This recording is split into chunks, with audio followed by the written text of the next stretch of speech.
আপনাদের জন্য আজকে একটা বিশেষ উপহার আছে, সেটা হচ্ছে আজকে একজন বিশেষ অতিথিকে আমরা রাখছি, যার এই কারিগরি শিক্ষা নিয়ে প্রায় দীর্ঘ 12 বছর অভিজ্ঞতা আছে এবং তিনি টেক্সটাইল ইন্ডাস্ট্রিতেও অনেকদিন কাজ করছেন এবং বিটিইবি বোর্ডের সঙ্গেও তিনি এখন সরাসরি সম্পৃক্ত।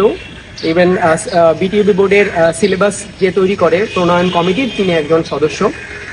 আজকে ডাকবো আমাদের রুমানান রশিদ তন্দ্রা ম্যামকে। ম্যাম প্লিজ আমাদের সঙ্গে আসুন। ধন্যবাদ স্যার। আসসালামু আলাইকুম। আমি Rumana Rashid Tandra, department of textile engineering এর বর্তমানে হেড হিসেবে আছি, কর্মরত আছি Yousuf institute of science and technology. পাশাপাশি আমি আমার দীর্ঘ 12 বছরের শিক্ষকতা পেশায় অভিজ্ঞতা, ইন্ডাস্ট্রিতে জব করেছি। বর্তমানে কারিগরি শিক্ষা বোর্ডে, বাংলাদেশ কারিগরি শিক্ষা বোর্ডে একজন সম্মানিত সিলেবাস এডিটর হিসেবে কর্মরত আছি। ধন্যবাদ ম্যাডাম আমাদের সঙ্গে যোগদান করার জন্য। কিছু কোশ্চেন আছে টেক্সটাইল রিলেটেড, যারা আমাদের অনেক স্টুডেন্টরাই জানতে চায় যে বিভিন্ন কোশ্চেনের মাধ্যম দিয়ে যে বাংলাদেশের টেক্সটাইল একটা গুরুত্বপূর্ণ ভূমিকা পালন করে আছে এবং টেক্সটাইল ইন্ডাস্ট্রি দিয়ে সারা বাংলাদেশ সয়লাভ। তো এখানে ক্যারিয়ারটা কেমন হবে ম্যাডাম, এই বিষয়ে যদি আপনি কিছু বলতেন যে টেক্সটাইল ইন্ডাস্ট্রি ক্যারিয়ারটা কেমন? ধন্যবাদ স্যার। আসলে যারা এসএসসি মাত্র পরীক্ষা দিয়েছে ওরা কিন্তু একদমই নাজুক, মানে ওরা এসএসসির পরে আসলে বুঝতে পারে না যে আমি আসলে ক্যারিয়ারটা কোন দিকে আগাবো বা আমি আমার নিজেকে কি ইঞ্জিনিয়ার হিসেবে নিজেকে সামনে এগিয়ে নিয়ে যাব। তো সেই ক্ষেত্রে আমি তাদেরকে বলবো যে টেক্সটাইল ইঞ্জিনিয়ারিং এর আমাদের বাংলাদেশের যে সম্ভাবনা এবং বাংলাদেশে সারা পৃথিবীর মধ্যে প্রায় 200টারও বেশি আপনার সাস্টেনেবল মানে গ্রিন টেক্সটাইল ইন্ডাস্ট্রি কিন্তু আমাদের বাংলাদেশ, এবং বাংলাদেশ থেকে সর্বোচ্চ পরিমাণ আপনার পোশাক রপ্তানি হচ্ছে।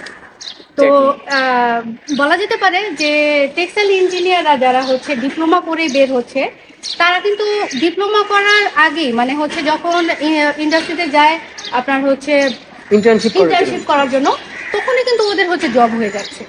তবে হ্যাঁ, এখানে একটা বিষয় আছে, সেটা আপনি যদি ভালো কোনো পলিটেকনিক থেকে ডিপ্লোমাটা কমপ্লিট না করেন, আপনার যেখানে ল্যাব ফ্যাসিলিটিস যেখানে বেশি আছে, দক্ষ শিক্ষক মণ্ডলী আছে, পাশাপাশি তার বেসিক নলেজটা যদি ভালো থাকে, তাহলে সে সরকারি গভর্নমেন্ট থেকে পাশ করলো নাকি প্রাইভেট থেকে পাশ করলো, এটা ডাজন্ট ম্যাটার।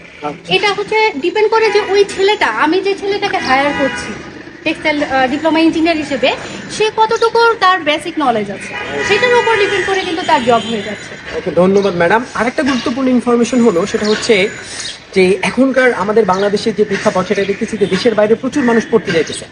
তো সেক্ষেত্রে আমি দেখছি যে ইঞ্জিনিয়ারদের যেই পড়ার সুবিধা, এটা প্রচুর পরিমাণে বেশি। তাহলে টেক্সটাইল ইঞ্জিনিয়াররা আসলে এদিক থেকে কতটা সুবিধা পাবে দেশের বাইরে পড়তে যাওয়ার জন্য ম্যাডাম?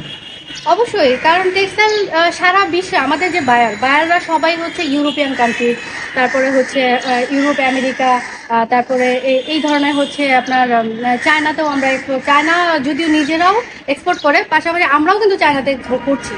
তো সেই ক্ষেত্রে আপনার বিদেশে পড়াশোনার জন্য জার্মান একদম টোটালি 100% স্কলারশিপ দিয়ে রাখছে টেক্সটাইল ইঞ্জিনিয়ারদের জন্য। কারণ কি, গ্লোবালি যদি আমি চিন্তা করি, গ্লোবালি টেক্সটাইল ইঞ্জিনিয়ারদের কিন্তু আমাদের যে বাইরে যারা বায়ার আছে, তাদের এখানেও কিন্তু টেক্সটাইল ইঞ্জিনিয়ারের প্রয়োজন হচ্ছে। যদি সে ছেলেটা বা মেয়েটা যদি বাংলাদেশের হয় এবং বাংলাদেশ থেকে তাদের প্রোডাক্টগুলা সেল হচ্ছে, সেই ক্ষেত্রে কিন্তু ও মানে বেশি পয়েন্ট পাচ্ছে, কারণ সে বাংলাও জানছে, পাশাপাশি ইংলিশেও কথা বলতে পারছে। তো এই ক্ষেত্রে আমাদের বাংলাদেশের স্টুডেন্টগুলা সামনের দিকে এগিয়ে আছে বেশি। পাশাপাশি আপনার ইউরোপ এবং আমেরিকাতেও আমাদের হায়ার স্টাডির জন্য আপনার পিএইচডি পর্যন্ত করা যাচ্ছে। খুবই গুরুত্বপূর্ণ একটা তথ্য দিয়েছেন যে আপনাদের যে এই কোয়ারিজগুলো ছিল, যে জব ফ্যাসিলিটিসটা কেমন হবে, দেশের বাইরে পড়তে যাবেন কিভাবে পড়তে যেতে পারবেন, ম্যাডাম এই সম্পর্কে খুব ভালো তথ্য দিচ্ছে। ম্যাডামকে অসংখ্য ধন্যবাদ আমাদের এই এপিসোডে অংশগ্রহণ করার জন্য এবং এত সুন্দর তথ্য দেওয়ার জন্য। ধন্যবাদ ম্যাডাম। আপনাকেও ধন্যবাদ শামীম স্যার, আমাকে এই ছোট্ট সেশনে আমন্ত্রণ জানানোর জন্য আপনাকে অসংখ্য ধন্যবাদ। Thank you. এই পর্যন্তই। এরপরে আমাদের নতুন কোনো গেস্ট থাকবে। আমরা তৃতীয় এপিসোডে আরো কিছু কোশ্চেন নিয়ে আলোচনা করবো আপনাদের সঙ্গে। ধন্যবাদ সবাইকে।